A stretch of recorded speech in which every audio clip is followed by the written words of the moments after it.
In all the years that I've been teaching guitar, one of the hardest things to teach has been rhythm. And here's why. People either have a natural, innate sense of rhythm or they don't.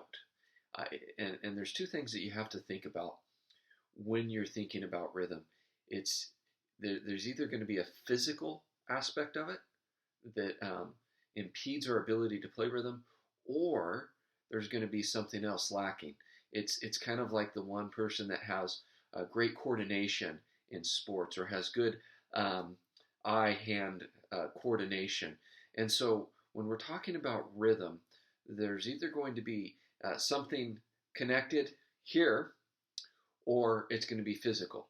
And if there's not a physical issue, then that means that it can be trained. It can be practiced. Just like coordination and agility, and those things can be practiced. So can your rhythm. Now, I personally struggled with rhythm when I was in college and I took music classes. Every Thursday we had to have an oral skills course or test, and it was in front of the class, and we would have to conduct and sing a melody. And I dreaded every Thursday that I would have to stand in front of the class and do that. And so my professor, seeing that I was struggling, pulled me aside and he showed me this trick that changed everything for me. And it's this with the metronome. And a lot of musicians dread the metronome. They want to avoid the metronome, but I'm here to tell you the metronome is your friend. And so what I'm going to do here is I'm going to show you this trick to practice rhythm. I'm going to set the metronome to 63. I'm going to put it out of the way so it's not so loud in the microphone. And I'm just going to let that metronome go and listen to it.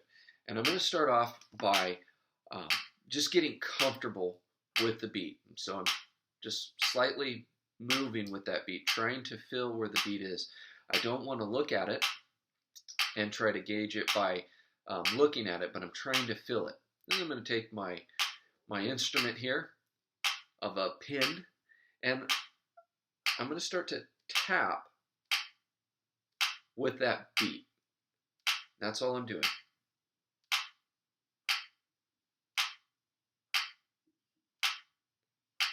Now this may seem like a simple exercise and might seem like actually a difficult exercise as you start off.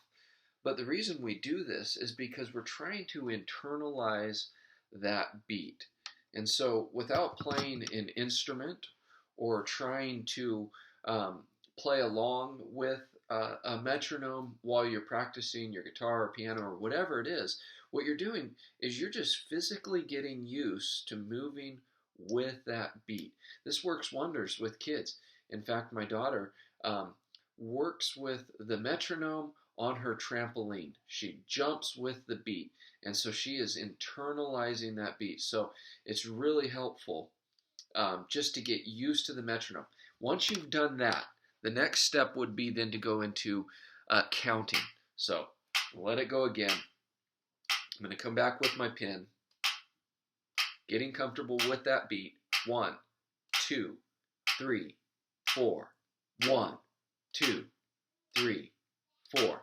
So as I'm doing that, what I'm doing now is I'm emphasizing that first beat as I'm counting, and I'm internalizing 4, a 4 count. 1, 2, 3, 4. Now, if this is difficult for you to do at first with the metronome, you're not getting it, it's not, you're not able to keep in time with the metronome, then don't use the metronome at first. Just try to count by tapping like this. Look, now you're matching the physical aspect of rhythm with the mental aspect of it, of counting 1, 2, 3, 4. But you work on that for a matter of just a couple of weeks, and that rhythm is going to be internalized, and you're going to see its benefits when you actually go pick up your instrument to play. Your rhythm and your timing will get better. I hope that's helpful.